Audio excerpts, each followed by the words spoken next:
Ардақты аналар мен арулар, құрметті ханымдар. Сіздерді көктемнің айлы мерекесі 8 наурыз халықаралық әйелдер күнімен шын жүректен құттықтаймын.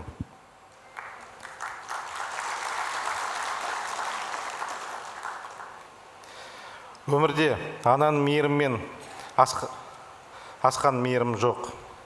Баланың білегі ауырса, ананың жүрегі ауырады. Сіздер ұрпақ үшін ең ардақты жансыздар. Бүгінгі барлық кереметте, құрметте, тілекте сіздерге арналады. Жұмақтың кілті ананың аяғының астында. Сондықтан ақ жаулықты аналарымызды, аруларымызды құрметтеу әр азаматқа міндет, ұрпаққа парыз. Ұстаз да, басшы да, чемпион да ананың алдында бас иеді.